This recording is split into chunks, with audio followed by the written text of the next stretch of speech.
He wasn't supposed to survive. A German shepherd, battered and limping, appeared alone at the edge of Painted Gorge.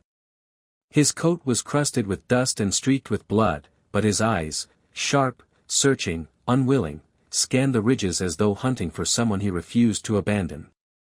No leash. No handler. Just a dog with a mission.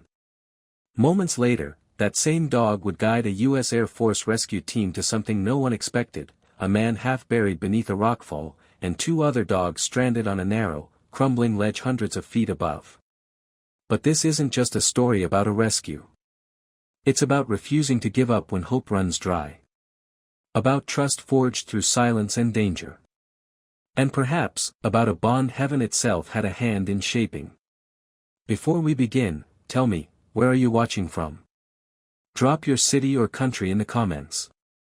And if you believe that sometimes God speaks through pause and purpose, hit subscribe. Because this story will stay with you long after the rotors fade from the sky. The sky over Painted Gorge, California, was a merciless shade of steel blue. The sun blazed overhead, turning the sandstone cliffs and winding ravines into a furnace of shimmering light.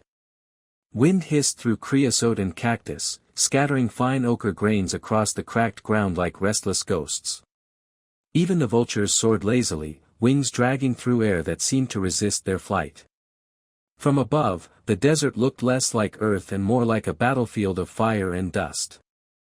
At 1,200 feet, an HH-60G Pave Hawk helicopter cut through the blazing sky, its matte gray hull scarred from years of service. The rhythmic chop of its blades carved spirals of shadow across the canyon walls below. Inside sat three members of the U.S. Air Force 58th Rescue Squadron, eyes locked on the rugged terrain that stretched endlessly beneath them. At the controls was Captain Eli Monroe, 36, all muscle and precision. His jaw was square, softened only by the short beard he always kept trimmed. His flight suit bore a faded insignia, mountains over crossed wings. He spoke little, but his silence wasn't cold, it was deliberate. Years earlier, he'd lost a close friend during a failed rescue in the Hindu Kush. Since that day, every movement he made had been a prayer for precision. To outsiders, he seemed detached. To those who knew him, he was the kind of man who'd step into gunfire before letting someone else take the hit. In the co-pilot's seat sat Lieutenant Cassie Vega, 29, all sharp instinct and restless courage. Just under 5'7", lean and quick, with olive-toned skin and a tumble of dark curls pulled back into a tight bun. Her voice carried warmth, the kind that could calm even the most hardened ground crews. Cassie had grown up in El Paso, Texas, volunteering at an animal shelter while putting herself through school. To her, dogs were never just companions, they were souls. That belief had drawn her into the Air Force's pararescue program, where she earned a reputation for not only skill but heart. Behind them crouched Technical Sergeant Dean Rafferty, 33, lanky, freckled, and always half grinning. A mess of red hair poked from beneath his headset. Dean was the mechanic, the guy who could patch a bird mid-flight with duct tape and prayer. But more than that, he was the squad's heartbeat, the one who cracked bad jokes, talked to the helicopter like an old friend, and carried sour candies like they were field rations. Years earlier, during a rotation in South Korea, he trained military working dogs. The habit of scanning the horizon like a canine handler had never left him. At 1,412 hours, the team made a standard pass over a canyon stretch they'd flown dozens of times. Cassie leaned forward suddenly, eyes narrowing behind her visor. "There," she said, pointing toward the cliffs. Eli angled the chopper. "Talk to me." Cassie adjusted the scope. Movement, low, irregular. Not coyote. She froze. "It's a German shepherd." Dean leaned over her shoulder. "A shepherd? Out here?" She nodded. "He's on a ledge, 18 inches wide, maybe 200 feet above the canyon floor. He's not pacing. He's trembling." Eli's tone shifted. "We can't hover close, rotor wash might trigger a rockfall." Then drop us a click out, Cassie said, already pulling her gear bag. I'll go in on foot. Dean frowned. You think someone ditched a dog out here? Or someone's hurt, and that dog's the only reason we'll find them, Cassie replied. Eli set the pave hawk down on a stretch of hard-packed earth framed by sagebrush. As the rotors slowed, heat and silence surged back in. The air shimmered, thick as glass. Cassie ran through her checklist: rope, water, med kit, protein bars, webbing. Her movements were fluid, practiced. Dean moved off to scout for signs of human presence. Eli stayed by the chopper, maintaining comms and watching for rock instability. The hike to the cliff base was brutal. Loose scree shifted beneath Cassie's boots, and every incline felt steeper under the August sun. Sweat soaked through her undershirt in minutes. But when she reached the base of the rock wall, she froze. There he was. The German shepherd stood pressed against the stone, balancing on a ledge too narrow to turn. His coat, black and tan, streaked with grit, gleamed faintly in the light. He was thin, dehydrated, but alert. His eyes locked on hers, not wild, not hostile, just waiting. Cassie raised a hand slowly. Hey there, buddy, she whispered. Just hold on, okay? A cascade of gravel hissed down from above. The ledge quivered. The dog flinched but didn't move. Eli, Cassie radioed. He's alive, but that ledge is coming apart. We're short on time. Dean's voice crackled through. Cass, found tire tracks, mountain bike, couple days old. And a collapsed tent east of you. No one inside. Eli added, we've got a missing camper or hiker. The dog's probably theirs. Cassie looked up again. The shepherd hadn't budged. He'd made his choice, to wait, no matter what came next. Copy, she said, tightening her harness. Tell command we might have a multi-person rescue. She looked up at the dog one more time. The desert wind burned her throat as she whispered, mostly to herself. We're coming for you. The heat clung to Cassie like a second skin as she stepped closer to the cliff base. Every breath felt thick with dust, every sound swallowed by the canyon's wide stillness. The German shepherd, his paws braced against the stone, stood motionless, his body trembling from exhaustion but his eyes locked on her with quiet resolve. He didn't bark. He didn't growl. He simply waited. Cassie crouched low, her movements slow and deliberate. Easy, boy, she murmured, her voice barely louder than the dry whisper of wind. I'm not here to hurt you. I'm here to help. From where she stood, she could finally see the collar, cracked leather, faded, and dust-streaked. The tag had been scuffed beyond recognition, but when sunlight caught the metal, one word shimmered faintly, Echo. Echo, Cassie whispered. That your name? The shepherd's ears flicked forward, his head tilting slightly, as if acknowledging her. Cassie slipped her pack off her shoulders, careful not to startle him, and pulled out a collapsible water bowl. She poured half her canteen into it, then nudged it gently along the rock toward him. Echo hesitated, then leaned forward, tongue lapping at the water in slow, measured strokes. Not frantic. Not wild. Controlled. This isn't your first time in a tough spot, is it? Cassie said softly. Echo's focus never wavered. His body language was disciplined, trained. One ear on her, one on the cliff above, as though guarding both directions at once. Cassie exhaled and began preparing a length of webbing. If she could secure him, she might guide him down safely. Her fingers moved with mechanical precision, muscle memory built from years of rescues that didn't always end as well as she hoped. Back near the helicopter, Dean Rafferty moved methodically across the broken terrain. The desert stretched endlessly, but his eyes were trained to catch what others missed. Near a ridge of wind-scoured stone, something glinted under a thin layer of sand. He knelt and brushed it off, nylon straps, a torn zipper, the edge of a faded state park patch. A backpack. The seams were shredded, as though it had tumbled down the rocks. Inside, a cracked GPS unit blinked faintly, its antenna snapped clean. "Cass, it's Dean," he called over comms. "Found a pack, GPS busted. Looks like it's been out here a while. Whoever owns it's probably been missing longer than Command thinks."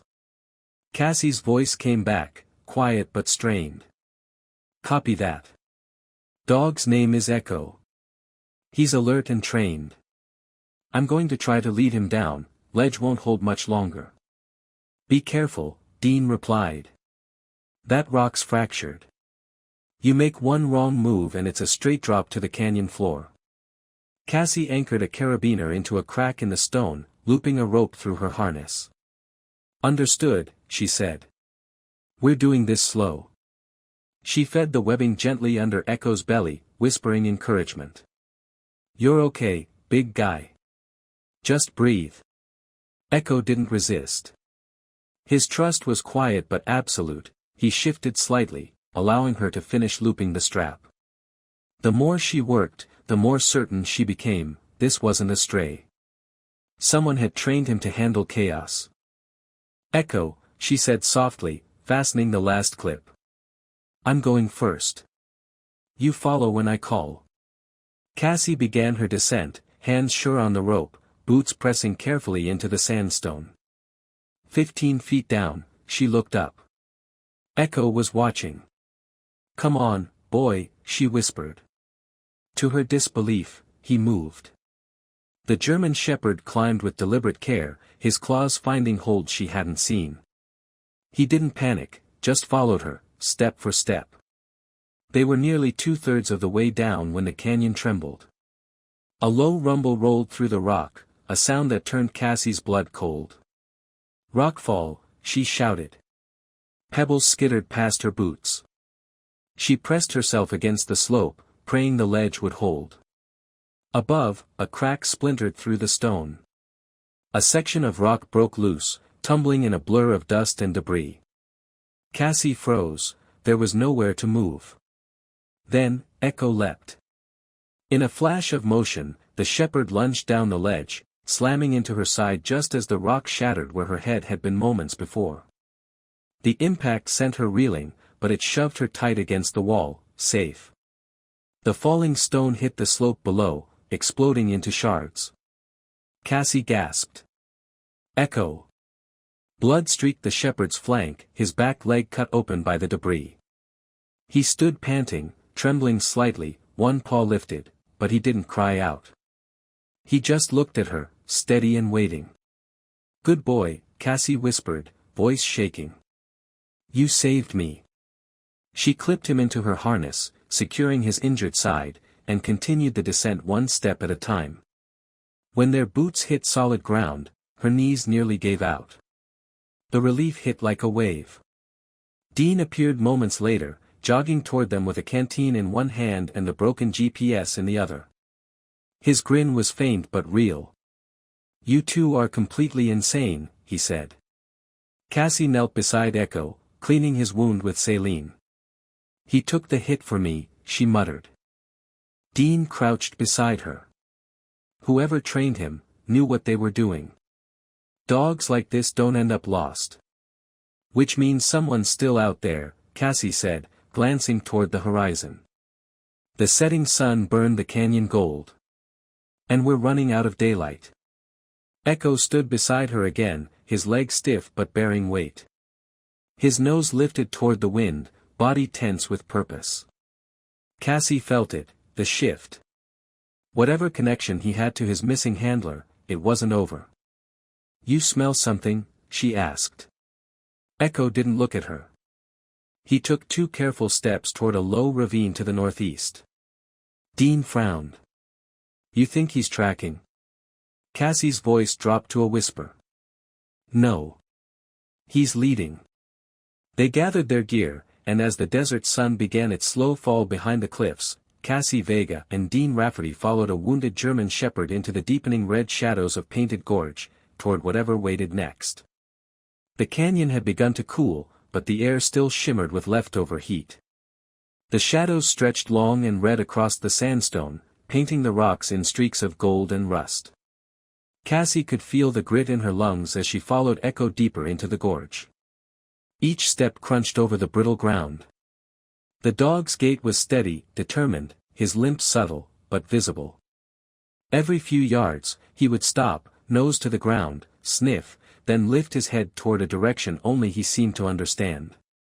Cassie followed his lead without question. Dean trailed close behind, scanning the terrain with his usual mix of caution and curiosity. His eyes flicked between the canyon floor and the sheer walls towering around them. "You sure he's not just wandering?" he called. Cassie didn't answer. Echo's focus was too precise. She could see it in his body, muscles taut, ears pinned forward. This was purpose, not panic. They passed a dry wash where a few twisted mesquite trees clawed toward the fading light. The world here was quieter, muffled by the canyon's embrace. The wind had dropped to a whisper. Even the distant cry of hawks had faded. Then Echo stopped. His nose pressed to the ground, and a low, urgent bark broke the silence. He looked back at Cassie, then ahead again, tail stiff, alert. Cassie jogged the last few steps and saw what he'd found. Half buried in red dust and brittle branches lay the mangled frame of a mountain bike. Its rear wheel was twisted like a pretzel, spokes snapped clean through. Nearby, a helmet, black with a bright green stripe, lay cracked open on one side, bleached by the sun. A hydration pack hung from a creosote bush, the bike tube gnawed and dry. "Oh no," Cassie murmured, crouching beside the wreck. Dean knelt beside her, running a gloved hand over the twisted metal. "Looks like a bad spill," he said. "He probably went over the edge. Head injury, maybe worse." Cassie's gaze swept the area, tracing faint disturbances in the sand. Then she saw them, two shallow grooves, side by side, leading away from the crash. "Dean," she said sharply, "drag marks." He followed her line of sight and nodded grimly. Someone crawled or was pulled. Echo had already picked up the scent. His head dipped, tail straight, and he began to follow the faint trail down a natural slope. Cassie motioned for Dean to follow and moved quickly after him. The trail led them into a narrow hollow, shaded by an overhang of stone. The temperature dropped noticeably, the air thick with the scent of dust and dried blood. And then Cassie saw him. A man lay slumped against the base of the rock wall, half hidden by brush. His clothes were torn, coated in dirt and sweat. His right leg was twisted at an unnatural angle, the skin blistered and burned by exposure. His face, lean, sunburned, streaked with blood, was slack, but his chest rose and fell in shallow breaths. Cassie dropped to her knees beside him. "Sir. Can you hear me?" No response. She touched his wrist, searching for a pulse. Faint, but there. "Dean," she shouted. "He's alive." Dean was already relaying coordinates to Eli through comms. "We've got a survivor," he said, his voice tight. "Male, mid-30s. Likely dehydration, fracture, head trauma. We need a medevac, immediate." Cassie uncapped her canteen and poured a few drops onto a cloth, pressing it gently to the man's lips. His eyelids twitched. His breathing deepened slightly, as if the small gesture reached him from somewhere far away. Echo sat beside her, still and watchful, his gaze locked on the man's face. There was no doubt in Cassie's mind, this was his handler. "Hang in there," she whispered. "We've got you." Minutes later, the distant thump of helicopter rotors echoed through the gorge. The HH-60G Pave Hawk came into view, descending toward a flat shelf above the ravine. Eli's voice came through comms, calm and measured. "We've got visual. Hold position. Bringing the bird in."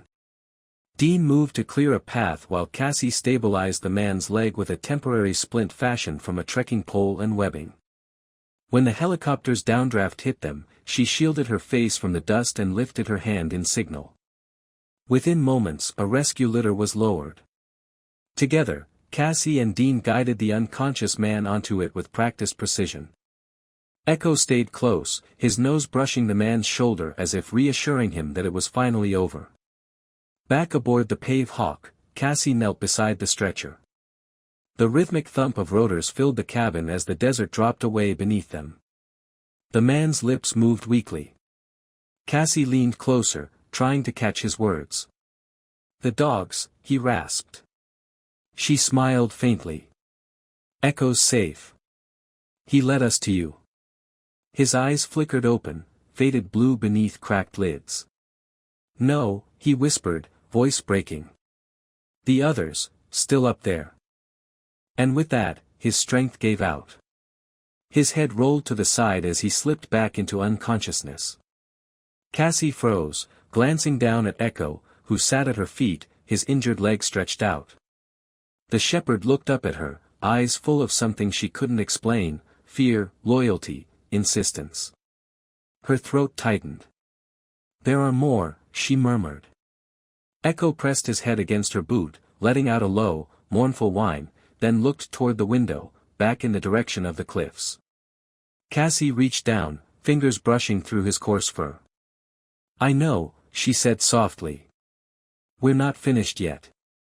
Outside, the helicopter sliced through the desert sky, carrying one man to safety and one dog who had no intention of resting until the others were found.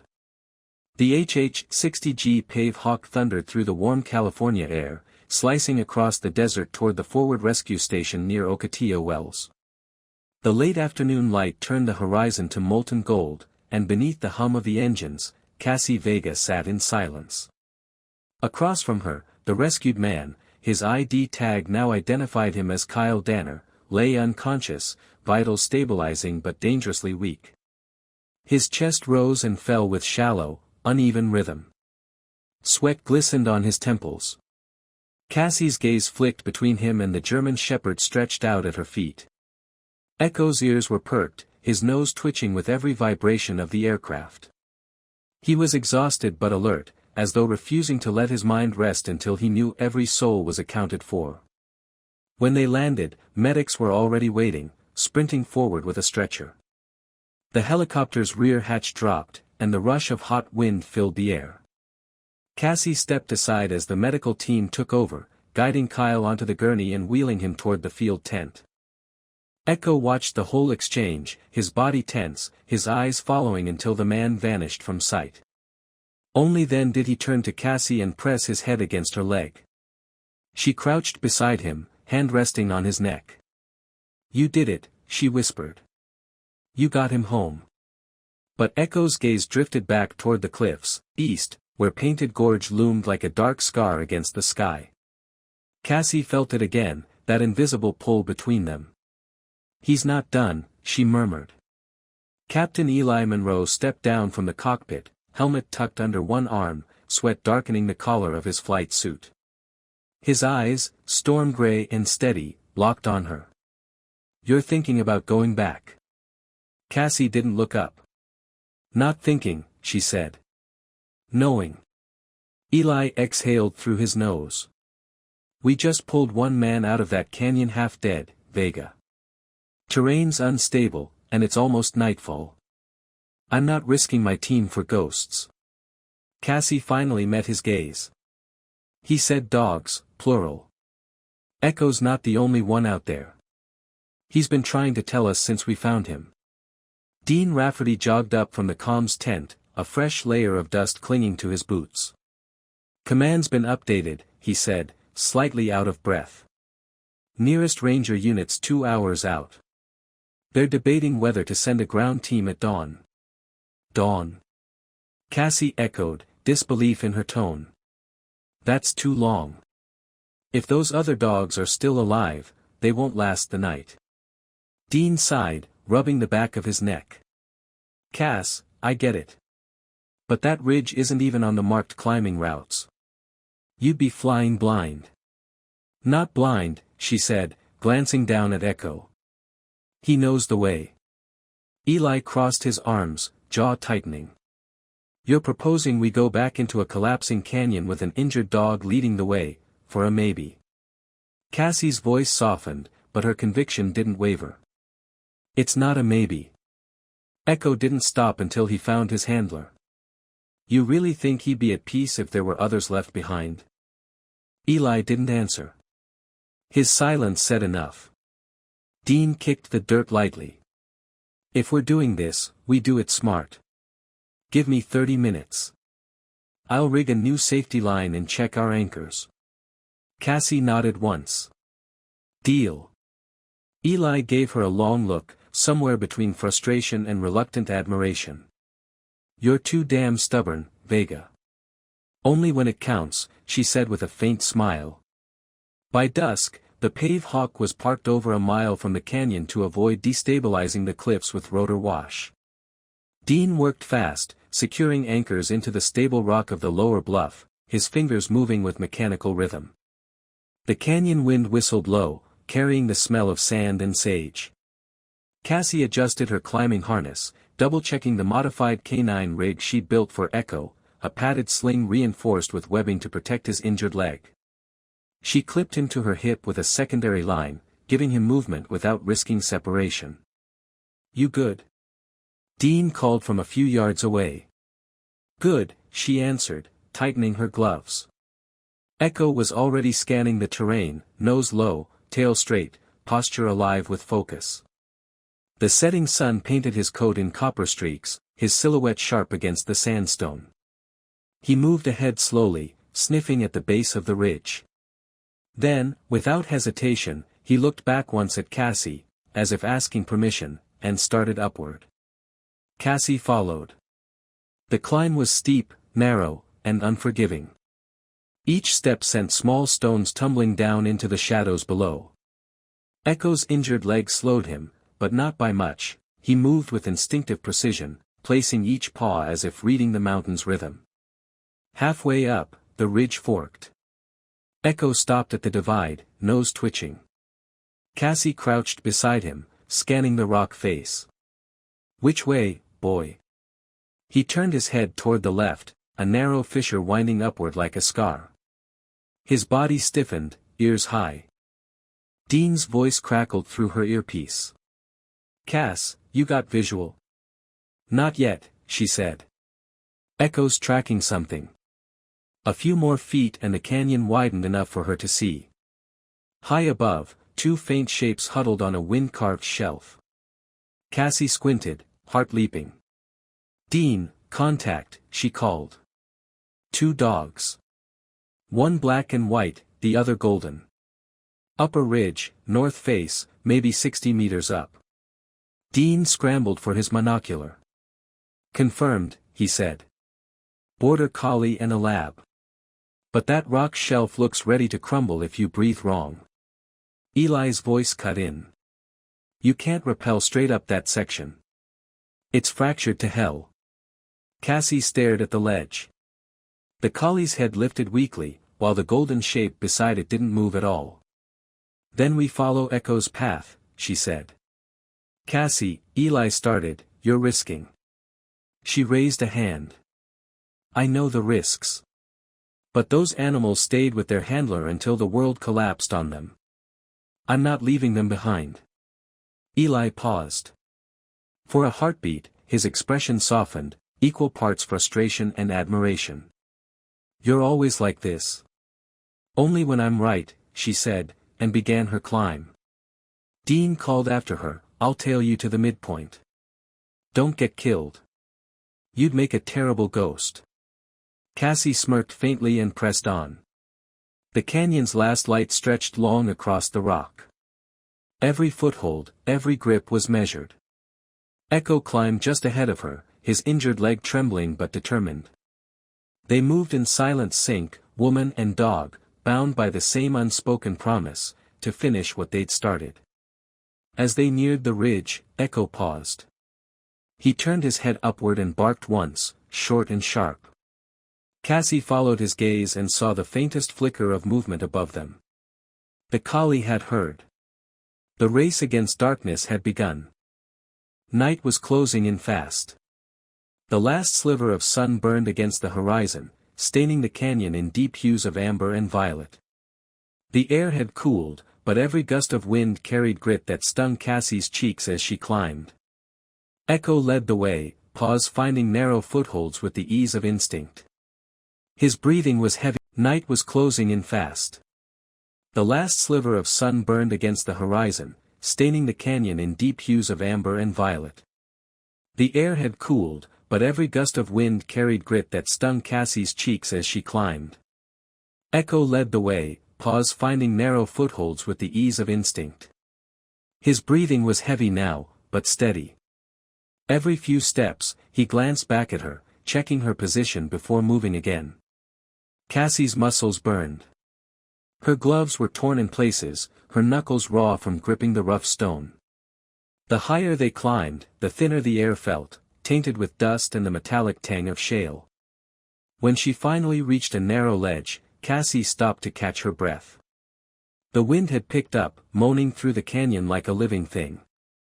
Below her, the ground was a dizzying stretch of shadows. "Dean," she panted into her radio, "we're about 20 meters from the top shelf. I've got visual on the collie and the lab. One's mobile. The other looks bad." Dean's voice came through, crackling with static. "Copy that. Watch your footing, Cass. That section's unstable as hell." "Yeah," she muttered. "I can tell." Echo stood beside her, head low, eyes locked upward. The collie's faint barking echoed down through the wind, sharp and frightened. Cassie reached out and rested a hand on Echo's back. "All right, boy," she whispered. "One more climb." The shepherd barked once in response, then, just a few feet away, the border collie stood trembling, her fur a patchwork of black and white, eyes wide and fearful. She let out a sharp whimper, backing slightly but not fleeing. Beside her lay a golden Labrador, motionless except for the faint rise and fall of his chest. His back leg was twisted at a wrong angle, and blood had matted the fur around his haunch. "Hey, babies," Cassie said softly, lowering herself to a crouch. "You're okay now. I've got you." The rock beneath her boots was soft, powdery, almost hollow. She tested her footing carefully before inching closer. "Dean," she said, breath tight. "I've reached them. Lab's injured, possibly fractured femur. Collie's scared but responsive." "Roger that," came Dean's reply. "That section's sedimentary, check your left. There might be old bolts from past climbers." Cassie scanned the wall and spotted the dull gleam of metal, a rusted climbing bolt, half buried in limestone. "Got it," she said. She drove her own cam in next to it for reinforcement and clipped her line through both. Then she turned her attention to the Labrador. "Hey, big guy," she murmured. "We're gonna get you home." The dog's eyes opened halfway, clouded with pain but trusting. Cassie's heart twisted. She opened her pack and pulled out a padded canine sling, the same kind used to airlift military dogs. With slow, deliberate movements, she worked the straps under his body, speaking softly the whole time. "You're okay, just breathe, good boy." The collie crept closer, whining softly as Cassie worked. "It's all right, sweetheart," Cassie said. "You'll go down next." From below, Echo barked, a deep, grounding sound that carried up through the canyon. The collie's ears perked immediately, her body relaxing at the familiar voice. "Good timing, partner," Cassie whispered. When the sling was secured, she clipped the line to the anchor and called over the radio. "Dean, sending the lab down first. Steady descent." "Copy." Guiding from below, Dean answered. Cassie eased the rope, careful and slow. The Labrador's body shifted slightly, and he let out a pained groan, but didn't panic. Gravity did most of the work, the sling swaying gently as it lowered. For a few precious seconds, everything was calm. Then the mountain groaned. It started as a deep vibration beneath her boots, then a sharp crack split the air. Cassie's heart leapt. "Dean, hold the line," she shouted. Chunks of shale tumbled past her. A diagonal fracture tore across the ledge. She reached for her anchor, but the ground beneath her shuddered violently. The ledge was giving way. "Cass, move!" Dean's voice roared through static. But there was no time. Before she could react, Echo lunged from below. His harness line snapped taut, jerking Cassie sideways just as the section behind her collapsed. The sudden pull wrenched her arm, but it saved her from the fall. A cascade of rock and dust roared down into the abyss. The Labrador swung safely beneath the overhang, out of the path of debris. Cassie coughed through the choking dust, gripping the rope so tight her knuckles turned white. "Echo," she gasped. Below, the German shepherd braced with all his strength, paws dug into the dirt, muscles trembling as he held the line. His wounded leg quivered, but he didn't let go. When the rumbling stopped, Cassie exhaled a shuddering breath. "Dean, we're okay," she wheezed. Ledge partially collapsed, but line stable. "Echo caught me." Dean's voice came back, tight with relief. "You're both out of your damn minds." "Yeah," Cassie said weakly, glancing down. "But we're alive." It took another 20 minutes to lower the collie. The dog was nervous but agile, stepping carefully where Cassie guided her. Each time she faltered, Echo barked encouragement from below, short, confident sounds that seemed to anchor her courage. Finally, only Cassie remained on the ledge.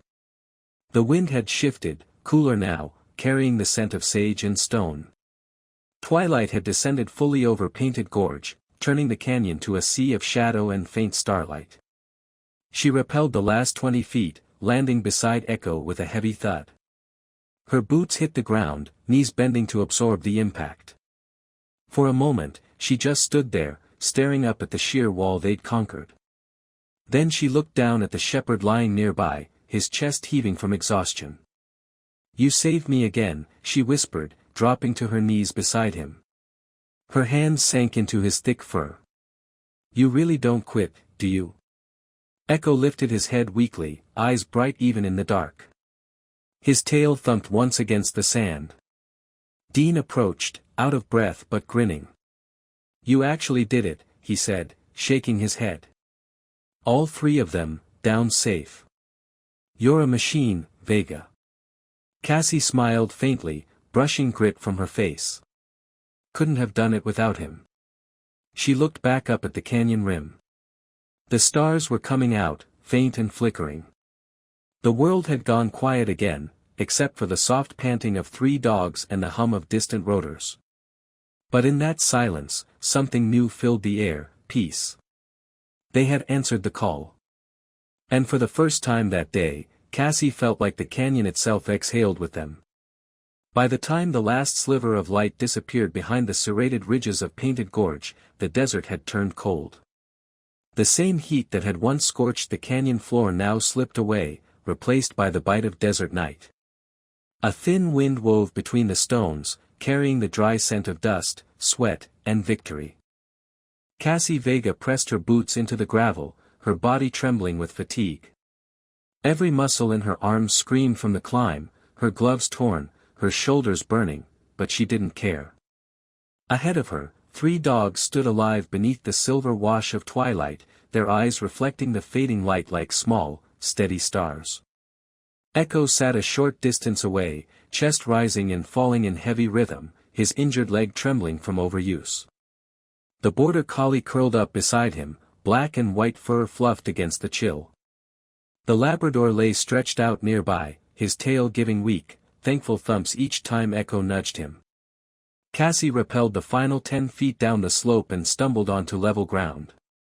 Her boots hit with a solid thud, knees nearly giving out as she caught herself. For a dizzy second, her vision swam. Then a steady hand caught her shoulder. "You're down," said Captain Eli Monroe, his voice low, grounded.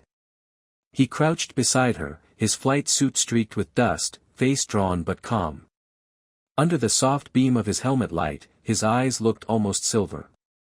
Cassie nodded, her voice shaky. They're all down. No breaks. No losses. Dean Rafferty arrived moments later, letting out a long breath before dropping to a crouch beside the dogs. Vega, I swear, I was 2 minutes away from naming a cactus after you. Cassie's cliff has a nice ring to it. Cassie let out a weak laugh that cracked halfway into a sob. You don't get naming rights unless you carry 70 pounds of Labrador on your back. Dean grinned. Fair. I'll settle for the cactus then. He knelt beside the golden lab, running expert hands along the injured leg. Fracture, mid-femur. Not clean, but stable. He'll live.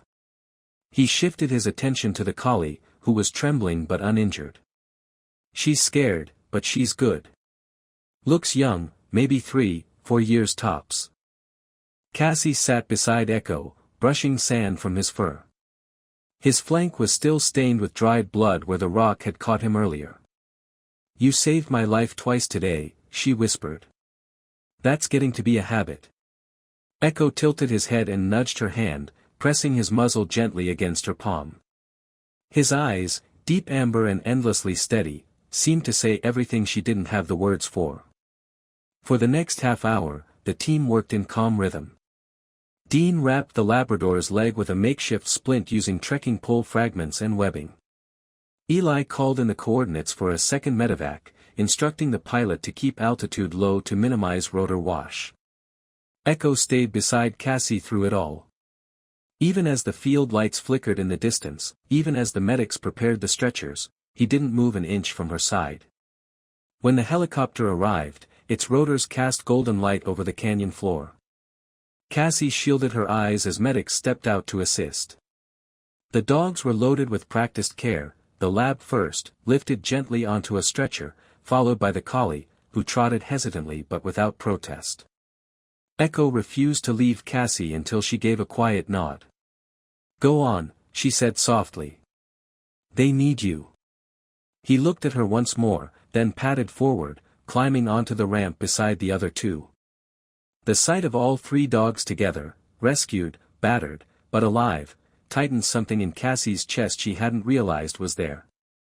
When the helicopter lifted off, carrying them toward the forward station, Cassie watched until the last flicker of its lights vanished into the night. At 2,100 hours, they returned to base. The temporary camp glowed under floodlights, white tents, portable med bays, and the rhythmic hum of generators filling the night air. Medics moved efficiently, voices low and calm. The dogs were unloaded with care. The Labrador was carried to the triage tent for surgery. The collie followed, pressing her nose to Echo's flank before parting. Echo himself was guided by Cassie, his gait slow but steady, tail wagging faintly. Nearby, inside one of the side tents, Kyle Danner, the hiker they'd rescued earlier, was awake. His leg was braced, his face pale but no longer gray.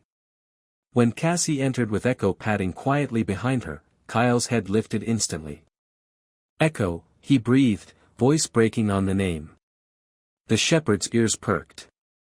He trotted forward without hesitation and lowered himself beside the cot, resting his head gently across Kyle's good leg.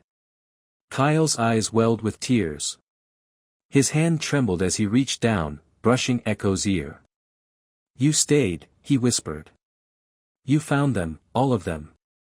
Cassie's throat tightened. She opened her mouth, but Kyle spoke first, his voice rough with emotion. You brought him back to me. Cassie shook her head softly. No. He brought us to you. Kyle looked up at her then, eyes bright with understanding. He's watching you, he said quietly. The way he used to watch me, only stronger. Like he's decided you're his to protect now. Cassie didn't know what to say. She just looked down at Echo, who stared back up at her, unmoving, steady as always. Kyle smiled faintly through the tears. We always said it, my wife and I. Echo doesn't follow orders. He chooses. And once he chooses, it's forever. Outside, the camp had settled into quiet efficiency. Dean's voice carried faintly from the comms tent, giving updates to base command. The collie was curled in a recovery pen, already asleep. The Labrador was sedated but stable. Dr. Yvonne Hartley, the field veterinarian, a sharp-eyed woman with tattooed arms and a no-nonsense tone, moved efficiently between patients, her gloved hands precise and steady. Cassie stood in the doorway for a long moment, watching Echo rest beside Kyle. The desert wind rattled the tent flaps softly, like a whisper. "You choose me, huh?" she said under her breath. Echo didn't move, but his tail gave a faint, slow thump against the canvas floor. A week later, under a sky heavy with stars, the story came full circle. At a hospital courtyard in El Centro, California, Cassie Vega stood beside a metal bench, a paper coffee cup cooling in her hands. The scent of creosote drifted on the warm night air. Behind the lit windows, machines hummed in steady rhythm. She hadn't planned to visit again, but something in her chest told her she needed to. Inside, room 213 glowed softly under lamplight. Kyle Danner sat upright in bed, a paperback open on his lap. His beard had grown back neatly trimmed, his color returning, his eyes clear again. When Cassie stepped inside, he smiled. "Didn't think you'd come." Cassie smiled faintly. "Didn't think I would either." "Echo's with you, isn't he?" She nodded. "He's outside. Didn't want to disturb anyone. He's not great with walls." Kyle chuckled softly. "He hasn't left your side, has he?" Cassie hesitated. "No. Not once." Kyle studied her for a moment, then looked toward the window. "He's like that. When my wife and I adopted him from a retired canine handler, he wouldn't look at me for a week. Then one day he did. From that moment on, I didn't need a leash again." Cassie's voice was quiet. "He's special." Kyle nodded slowly. "He is. He stayed with me for 2 days after the fall. Didn't leave, not even when the others were in danger. But when he finally went, when he left me," Kyle's eyes softened, glistening. "He must have known someone would listen." Silence filled the room for a long moment. "He watches you," Kyle said finally, voice steady. "The way he used to watch me. But now it's different. More protective. Like he's found his reason again." Cassie swallowed hard. "I'm not trying to take him from you." "I know," Kyle said with a sad smile. "But you're not. He already decided. That's how Echo works." Cassie stood, heart tight. "It doesn't feel right." Kyle looked at her, eyes kind. "It doesn't have to. Sometimes right and fair aren't the same thing." Outside, Echo stood in the parking lot, tall and alert, his fur catching the light from the hospital's security lamps. When he saw Cassie step through the doors, his ears perked and his tail lifted high. Cassie started toward her SUV, but Echo darted forward, something clutched gently in his mouth. When he reached her, he dropped it at her feet. Her climbing rope lanyard, the one she'd lost a week ago during the rescue. Cassie froze. She knelt slowly, picking it up, her fingers brushing his muzzle. "You kept this?" she whispered. Echo looked up at her, silent and still, eyes deep and certain. Behind her, a familiar voice called out. "Looks like someone already signed the transfer papers." Cassie turned.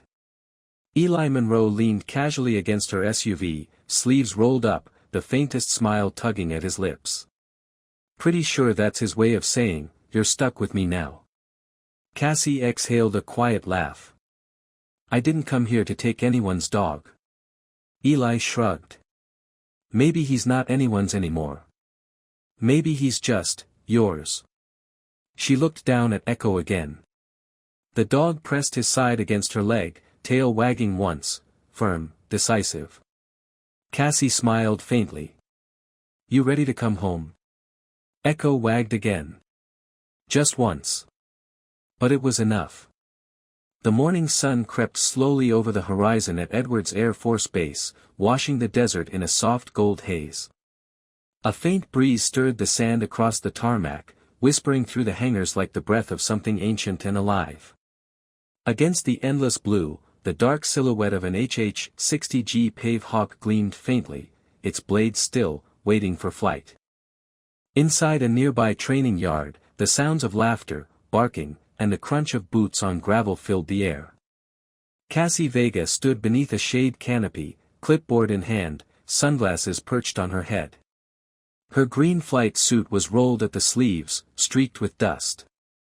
Around her neck hung a trail whistle, though she rarely needed it anymore. 2 months had passed since Painted Gorge, and the haunted stillness she once carried had started to fade. In its place was something quieter, steadier, a peace she hadn't felt since Afghanistan. At her side, ever watchful, sat Echo. The German shepherd's coat had regained its healthy sheen, tan and sable fur brushed to a glossy finish. Only the faint white scar above his left eye, barely visible now, hinted at the fire and stone he'd endured.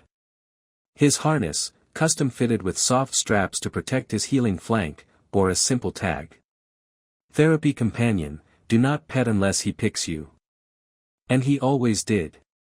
The morning group had just begun to assemble, teenagers between 13 and 17, kids of military families and local schools, some confident, others withdrawn. It was Cassie's favorite part of the new program, Wings and Paws, a rehabilitation and leadership project designed for teens who needed grounding as much as they needed direction. Echo trotted forward to greet them, tail wagging slow and easy. He didn't run or bark. He simply approached the quietest ones first, the girls sitting cross-legged apart from the group, the boy fiddling with his shoelaces to avoid eye contact.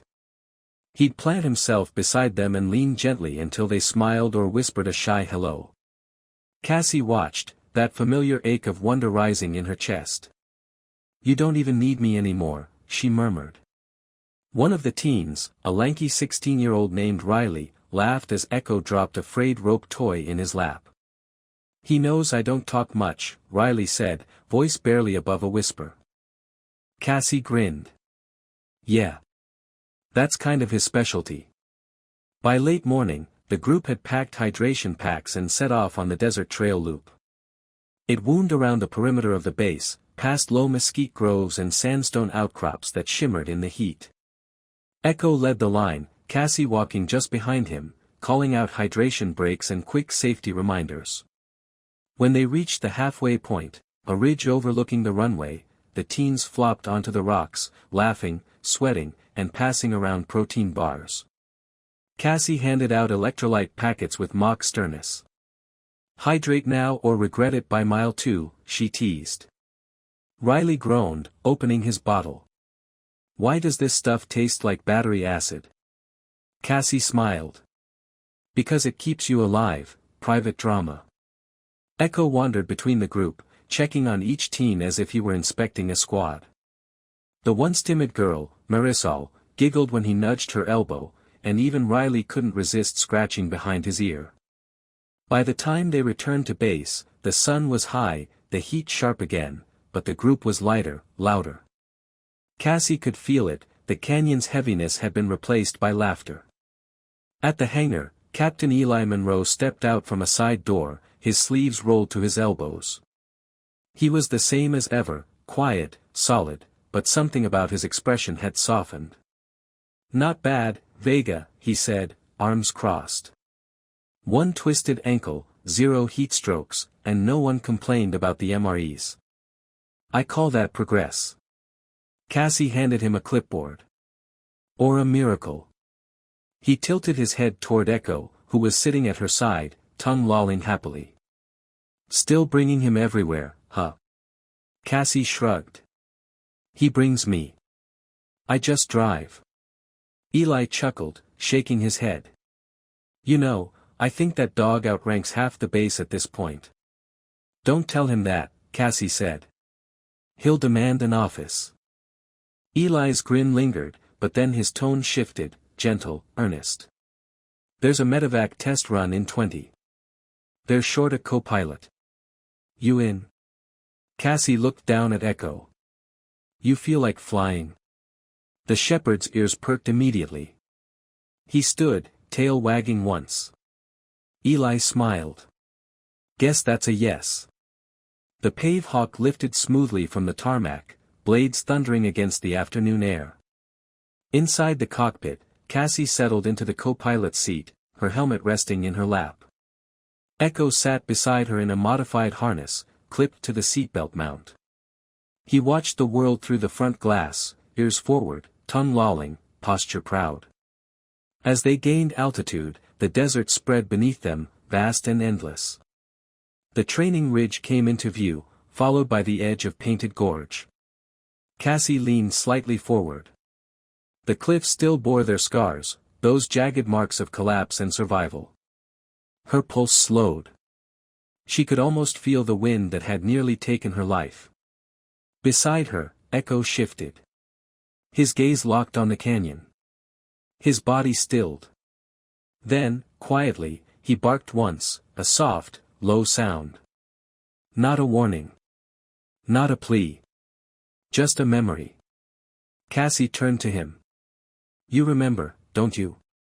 Echo looked at her, then back out the window, his tail giving a single, gentle thump. Eli's voice came through her headset, low but warm. He's saying it's all right, Vega. You both made it out. Cassie smiled faintly, eyes still on the canyon. Yeah. We did. The helicopter banked north, the afternoon sun glowing behind them. Below, the red stone shimmered under the light, etched with the shadows of cliffs and the echoes of everything they'd endured. Sometimes, miracles don't arrive in the form of thunder or flame. Sometimes they come quietly, on 4 steady paws, with eyes that see deeper than words. Echo hadn't just saved lives. He had reminded them all of something sacred, that the bond between human and animal, between trust and grace, is one of the purest gifts heaven ever made. In the silence of Painted Gorge, when all seemed lost, that bond had become a bridge. Between courage and compassion. Between despair and faith. Between the seen and the unseen. Maybe, Cassie thought, that's how God speaks, through loyalty, through love, through the quiet persistence of a heart that refuses to give up. So if you ever find yourself clinging to your own ledge, alone, unseen, waiting for rescue, remember this. God sees you. And sometimes, when the world feels too far away, He sends help with fur, a steady gaze, and the kind of devotion that pulls you back to solid ground. If this story touched your heart, share it with someone who believes in second chances, in quiet heroes, and in the unseen hands of grace. And never forget. Sometimes the smallest bark carries the loudest prayer.